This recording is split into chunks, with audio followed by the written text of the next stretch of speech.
Oke, bersama saya Andreas Kevin.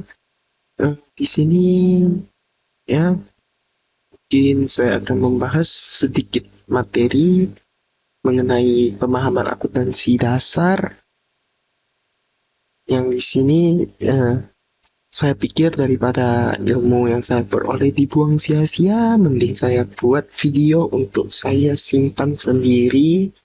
Ya, bersama Andreas Kevin membahas mengenai materi akuntansi dasar yang pada materi ini akan membahas mengenai 5 poin pengertian mengenai akuntansi, yang kedua pihak yang membutuhkan informasi, yang ketiga tujuan, yang keempat bidang, yang kelima kode etik. Saya akan memulai dari paling dasar, nanti akan saya masuk ke video yang lebih dalam. Pengertian. Kita memulai dari definisi akuntansi. Menurut Amin.W, akuntansi adalah suatu aktivitas jasa yang di dalamnya terdapat mengidentifikasi, mengukur, mengklasifikasi, dan mengiktisar kejadian atau transaksi ekonomi yang menghasilkan informasi kuantitatif, terutama yang bersifat keuangan yang digunakan dalam pengambilan keputusan. Yang kedua, menurut Sumarsan pada tahun 2013, akuntansi adalah suatu seni untuk mengumpulkan, mengidentifikasi, mengklasifikasi, mencatat transaksi sesuai kejadian yang berhubungan dengan keuangan untuk mendapatkan informasi berupa laporan keuangan yang dapat digunakan oleh pihak yang berkepentingan. Dari dua pemahaman ini, kita dapat tarik suatu kesimpulan. Akuntansi ini adalah bahasa perusahaan yang digunakan untuk menyediakan informasi kepada pihak yang membutuhkan informasi tersebut, pihak berkepentingan. Berarti, akuntansi yang baik adalah akuntansi yang dapat disajikan, sehingga orang yang tidak memiliki basic akuntansi tersebut dapat paham akan penyampaian akuntansi tersebut. Kita masuk ke selanjutnya, siklus. Yang ada 8 siklus. Yang pertama, identifikasi transaksi. Yang kedua, menganalisis transaksi. Yang ketiga, pencatatan dalam jurnal. Yang keempat, posting ke dalam buku besar. Yang kelima, menyusun neraca saldo buku besar dan jurnal penyesuaian. Yang keenam, menyusun jurnal neraca saldo penyesuaian dan laporan keuangan, atau biasanya disingkat LAPKEO. Yang ketujuh, menyusun jurnal penutup. Dan yang kedelapan, menyusun neraca saldo setelah penutupan dan jurnal pembalik. Ini tidak akan dibahas pengertiannya satu-satu, tetapi nanti kita akan masuk ke dalam 8 poin ini semua. Nanti akan dibahas di video-video selanjutnya.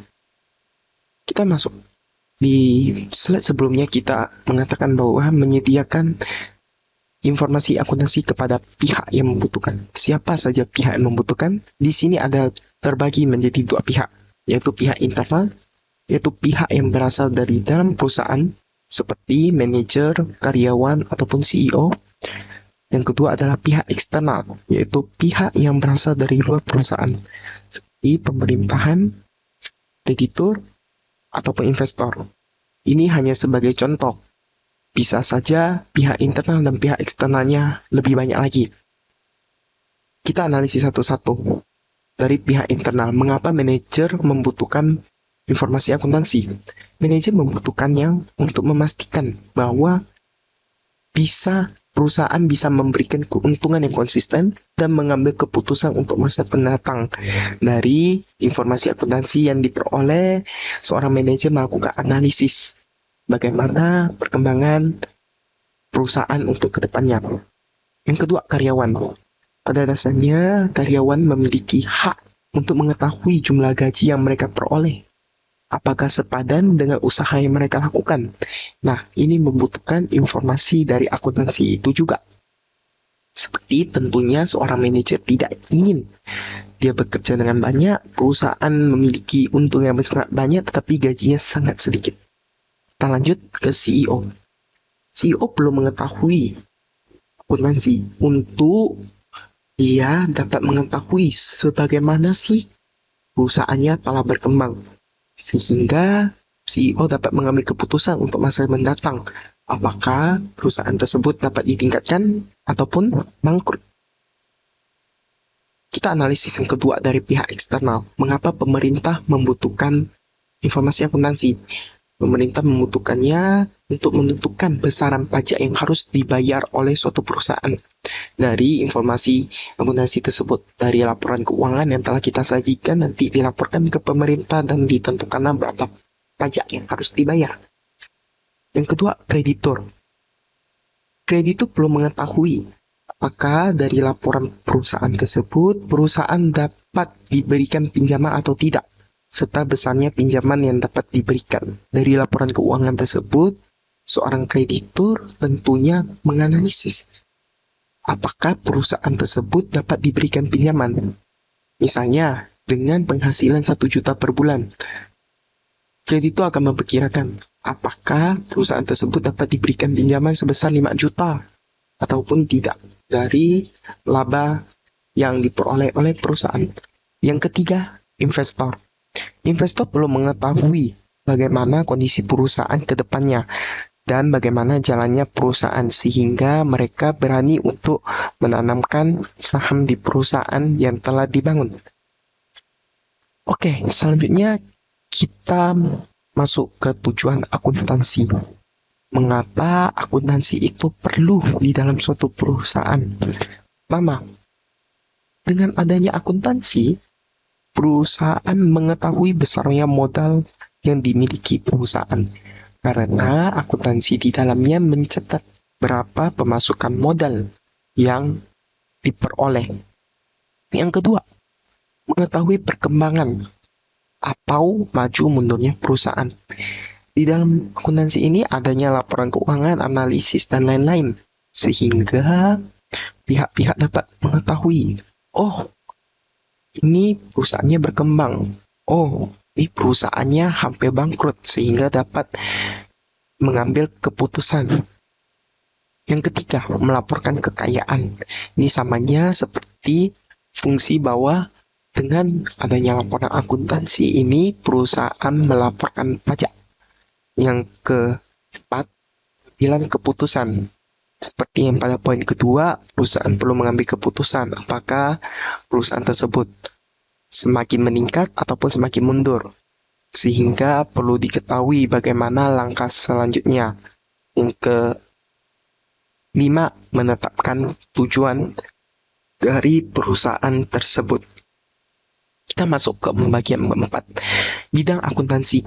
Bidang akuntansi ini sangat banyak. Ada akuntansi keuangan, atau financial accounting, ada pemeriksaan akuntansi atau auditing, yang ketiga ada akuntansi manajemen atau manajemen accounting, yang keempat ada akuntansi biaya, cost accounting, yang kelima ada akuntansi perpajakan, tax accounting, yang keenam ada akuntansi budgeter atau budgeting, yang ketujuh ada akuntansi pemerintahan, governmental accounting, dan yang kedelapan ada sistem akuntansi atau accounting system. Nah, berdasarkan bidang-bidang tersebut, cobalah untuk mencari peran dari masing-masing bidang tersebut dari berbagai sumber.